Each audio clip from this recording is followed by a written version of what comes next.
Hey friends, welcome back to my channel. If you are new, my name is Savannah. I am the owner and operator of Pause and Relax Mobile Pet Grooming and Reiki Services. And in today's video, I'm going to be talking about how I have been working without a generator or a bathing system and how maybe that could be an option for you as well in your DIY mobile pet grooming unit. So if that interests you, just stay tuned.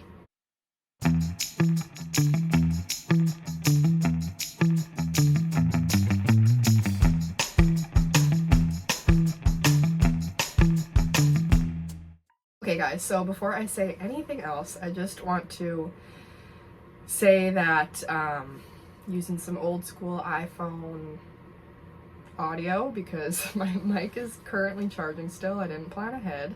And we have been sick for 3 weeks, over 3 weeks. So still some coughing going on, congestion. I don't know if I sound weird, but if I do, I apologize.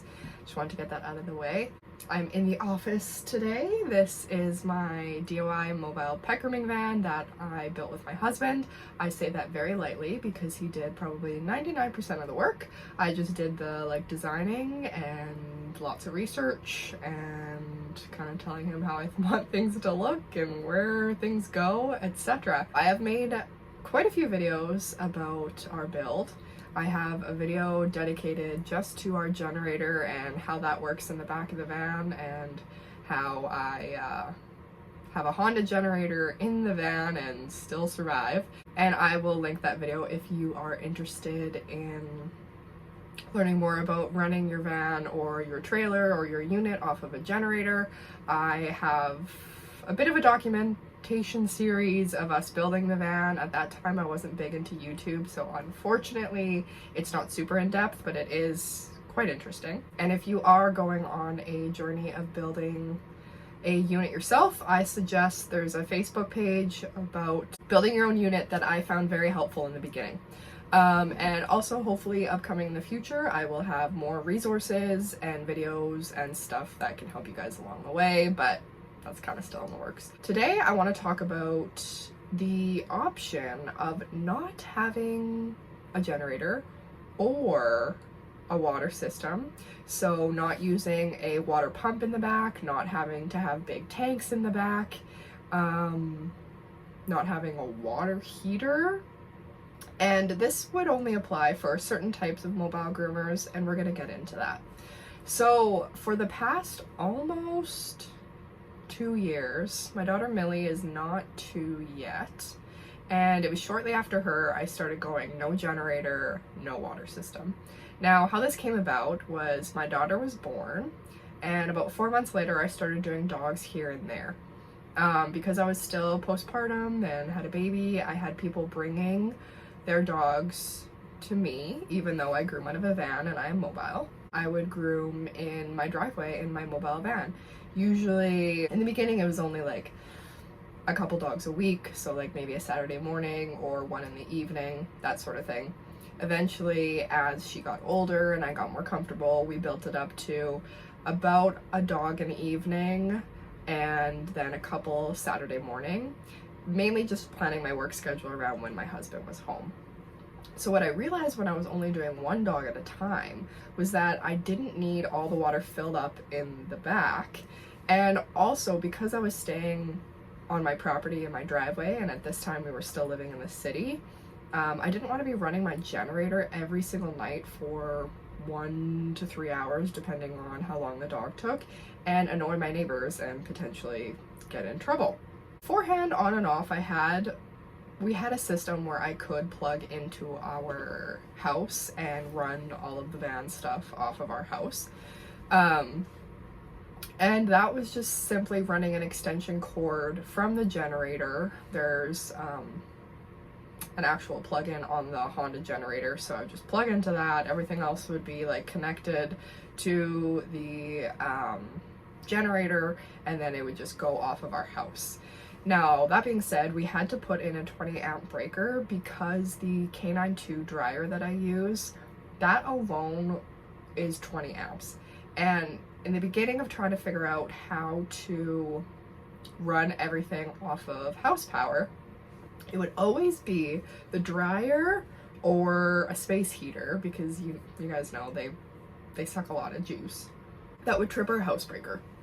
So after doing a bunch of research, I finally found a website that told me that the K9 2 dryers, the 2-speed, I think a lot of dog grooming dryers are, they run 20 amps. So that combined with basically anything else would blow our housebreaker. So when we installed a 20 amp plug, that definitely helped, but sometimes I also couldn't run the space heater at the same time. Now, if you don't already know, I live in Canada, and where I live, sometimes it gets to like -50 outside, so it is very imperative that when I am grooming and there is a sopping wet dog on my table, I need to have heat in the van, so that is why I was using a space heater. Now, I'm saying all of this to preface kind of the journey we went on to figure out how we could have the van stationary plugged into our house, and kind of the trial and error we went through to remedy our problems. So I can tell you guys some tips and tricks, especially because I do about half and half right now. I do about half on my property, and I do half going to people's houses. I just charge them a bit more for the mobile convenience fee. I will give you some tricks if you are trying to plug into a client's home, and I will say that sometimes it is just not possible, depending on how their electrical setup is. Also, I want to say I am not an electrician. My husband is not an electrician by trade. He is a journeyman plumber. So this is not advice. We are not professionals. This is just my opinion and my experience of what has worked, and maybe it will work for you, and maybe not as well. Totally depends. Kind of depends on your setup, I think. I had this kind of conundrum of sometimes it would work when I plug in, sometimes I was like blowing the breaker, I'd have to call my husband, he'd have to flip it back on, but I need heat when it's winter to groom properly. So we were trying to come up with other ways for it to work, even though we already installed the 20 amp breaker. So one of the first things that we did is that I switched the type of heat that I was using. So before I was using just your standard electric space heater, and I actually have one running right now because it's a little chilly out where I am today. Whoa, it's very furry, but you know, just like your standard electric heater, and it does suck a lot of juice. So you usually can't run that and your dryer at the same time. Also, it will up your electrical bill, especially if you're running it like all the time, you're doing multiple dogs, whatever it is. So I switched to, I don't have it in here, but I switched to a little portable propane buddy heater, and that gives off good heat. What I will say, when it's very cold out, sometimes the little tanks will freeze and then the heat will stop working, so it is kind of finicky. I'll give you that. And also, disclaimer, you have to be very careful with those because the cage on it on the outside, and just because it's a heating element, it does get hot. So throughout the groom, I would kind of have to rotate where I would be putting it. So if a dog was on the table, sometimes I'd like put it up on the table and point it towards us. Or up on the tub, sorry, point it towards us. If the dog is in the tub, sometimes I'd switch it to the table.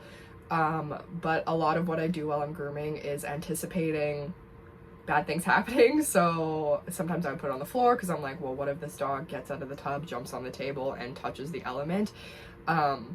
Always just like thinking ahead, don't want the dog to get burnt, don't want me to get burnt. So there is pros and cons to those little buddy heaters. We got it on sale. I think when we got it, it was like $100 or something. Also, will say those little propane tanks, they are expensive. This pauses me trying to decide if I should tell you guys this. This is not a recommendation, but we were filling them ourselves. There is a way to fill them like half full yourself out of a big propane tank. And I don't think it's recommended, but we do it. So that is not advice for you to do that. I'm just saying what works for us. So I use that sometimes when it gets really cold. I do also have an AC above me that has a little heat strip in it. This little thing, we put a heat strip in it. And you may have heard about that in one of my other videos about the van, and that does not work very good. Would not recommend. Don't spend the money on it. Doesn't give off very much heat. It may actually work for you if you live somewhere in the States where it just gets like a little chilly. But yeah, wouldn't strongly recommend it. But the main thing that I use for heat when we're just plugged in is I groom out of a Nissan Envy van, and I have this metal partition in between the driver's seat and where I groom. So this is probably not an option for you if you're grooming out of a trailer, etc. But if you're in a van or an old motorhome or something, I actually open this door. There you go. I open as far as it can go, and then I actually run my van heat. So yes, you are using gas from the van, you're idling your van. I just crank up the heat, put it on the setting where it like blows at your face, and I find that that gives off the best heat when it is really cold out. That being said, if it's like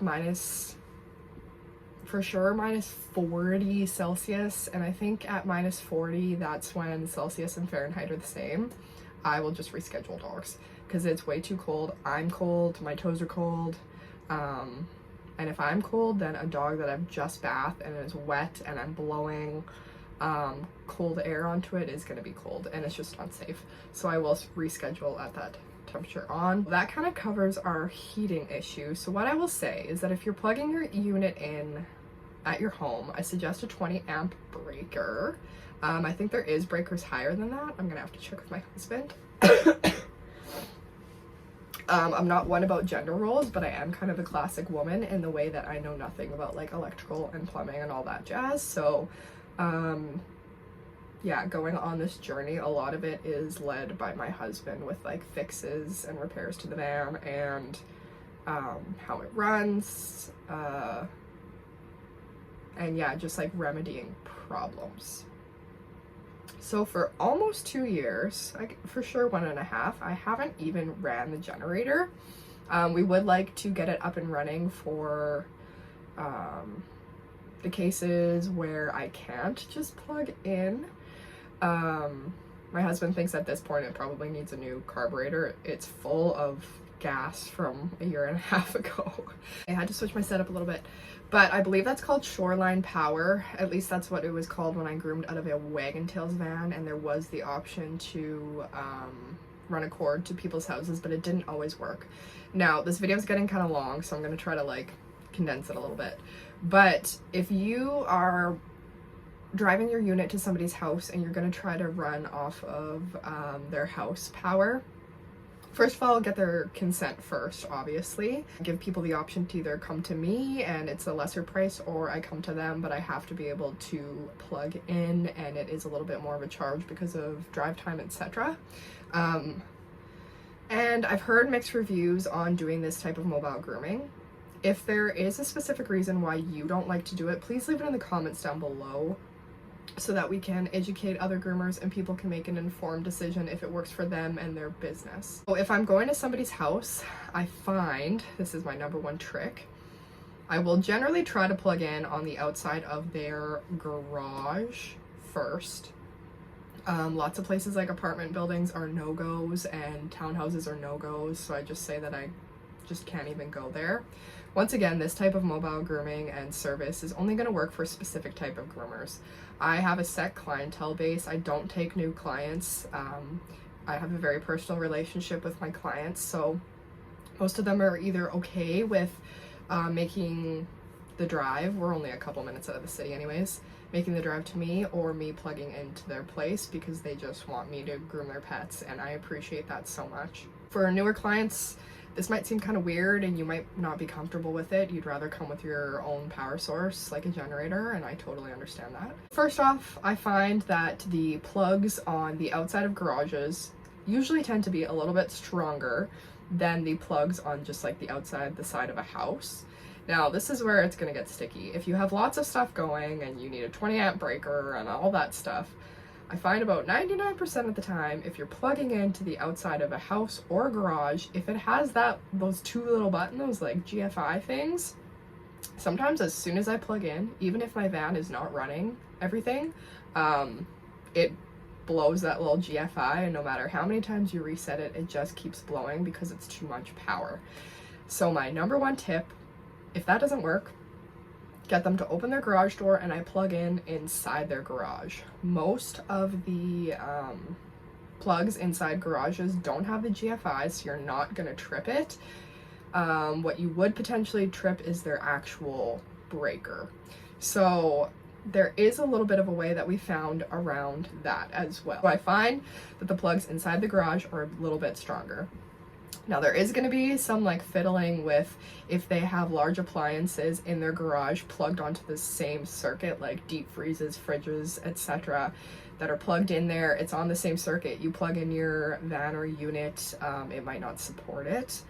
You could get real janky and try to plug in inside their house. I've only done that once, I think, and that was not when I owned my own business. That's when I groomed for somebody else mobile. But I definitely have been in situations where I've gone to a client's house, we try every single option trying to plug in, it doesn't work, and I end up just driving the dogs back to my place, plug in here, and I either drive them back like kind of a little chauffeur service, or they come pick up their dog when their dog is done.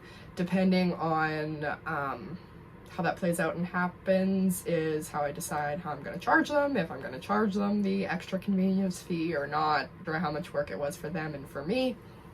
So those are kind of some of my top tips. I know also going back to the heating thing in the van, my husband would love to try like a diesel heater, so that's another option. But also another one of the reasons that I like not using the generator lately is just it's better for the environment.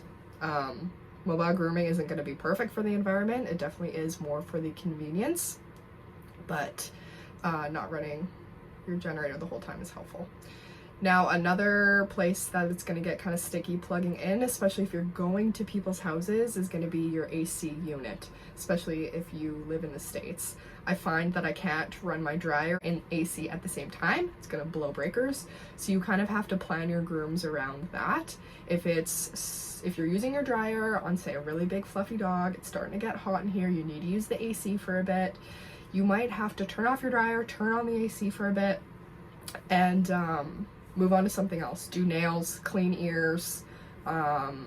If one side is already dry, brush out that side of the dog. It's a little bit more thinking ahead and critical thinking. Also, in the terms of air conditioner, I do the exact same thing. I will open this door, this partition, and I will run my van AC. That works really well. And if it's getting really hot, you can run both at the same time. That's a nice option. It's nice because the van and how you're plugged in is like a separate power source. So you're not gonna blow anything, nothing's gonna go wrong. I would use the same partition trick when using my generator as well, if I needed heat or cooling. And the other trick about trying not to blow people's breakers, because that can get really annoying, like calling or texting them being like, hi, I blew your breaker again, huh? Especially when it's the first time going there, you don't know what their system can handle, and you don't want to be that much of a pain. So I reached out in the beginning when I was trying to do just plugging in. Reached out to this girl on Instagram. She's so sweet. She runs this mobile business. I don't think it's mobile right now because of their winters and there's been lots going on in her life in Alaska, and she's got this bus that's converted that is bright green. And I knew that she didn't have a generator because in her videos everything was very quiet. Another plus side, like I have lights on, I've got a heater going, I can run my clippers, and other than the noise of the dryer and all that, it's so quiet in between, and I feel like that is really nice for the dogs or cats if you're grooming cats, that you're not having that generator noise constantly in the background. So I reached out to her and I was like, how is it that you're plugging in clients' houses and not blowing breakers, yada yada. And she told me that her trick is before we had all our wiring going to just a kind of conventional breaker panel in the back that would be like in your house, and then that was connected to our generator, or it would get plugged in that way. She said she actually plugs in all her stuff into a power bar in the back. I will insert images of this. So now, as long as you have the right strength and a power bar, if something's gonna trip, often it'll just trip that power bar. So all I have to do is go in the back, put my power bar back on, come back and figure out what combination of things tripped my power bar. Before I went to strictly plugging in, that took some rewiring and redoing to put actual plugs on all of our electrical instead of it just going straight to a breaker panel box. Knitting Savannah here. I was going through my video clips to see if we had any footage of us ripping out the breaker panel box and putting in the plugs, which we do. And I realized that we actually did that way sooner than when Millie was born, and I couldn't remember why. So I asked my husband, and he jogged my memory that before Millie was born, we switched to the power bar system, and I would only run the generator for my dryer. So my dryer would be plugged into the generator, and then the rest of my stuff would work off of Shoreline. Millie's singing in the background. And that worked really well. And that is essentially why we originally switched to the power bar method, I guess you would call it.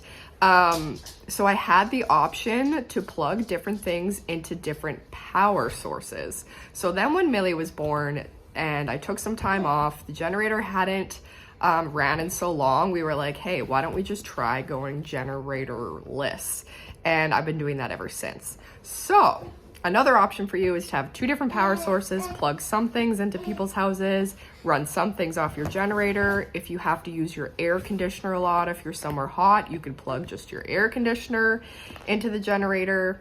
Running just my dryer off the generator was very helpful because I only had to have that generator noise while I was using the dryer, and the dryer is noisy already, so it didn't really matter. Just thought I would throw that in here. Okay, back to our video. I've noticed that lately it hasn't been working as well, which probably means that I need to replace the power bar. But yeah, another little trick tidbit for you guys that might work for you. Honestly, mobile grooming in general, whether you have a DIY build or if you're buying from a company that builds them for you, no matter which one it is, there is going to be trial and error, pros and cons. There's no perfect system. I have heard people of using batteries. If you do, let me know how that works down below. My husband said that that just really wouldn't work where we live with how cold it gets. Yeah, so I think I've covered everything that I can think of regarding the power and getting everything to work. I'm going to briefly touch on me not using our tanks in the back, our water heater, or our water pump. Once again, this is only going to work for a certain type of groomer depending on your schedule and how often you are working. But because I only do 1 to max 3 dogs, and it would be like 3 small dogs, in a day, I don't need all that water in the back of my van, carrying around all that water. So I have a full video explaining the 3 different ways that I have a bathing system in my van. So I go through the kind of traditional mobile grooming bathing system with the tanks in the back, water heater, and water pump, how it comes out. I've got a car wash nozzle on it. That definitely works the best, cleans the quickest. If you do have that set up, the pressure is amazing. But I also go through the 2 different methods that I use a bucket bathing system. So essentially what that is a 5-gallon pail or multiples, depending how many dogs I'm doing.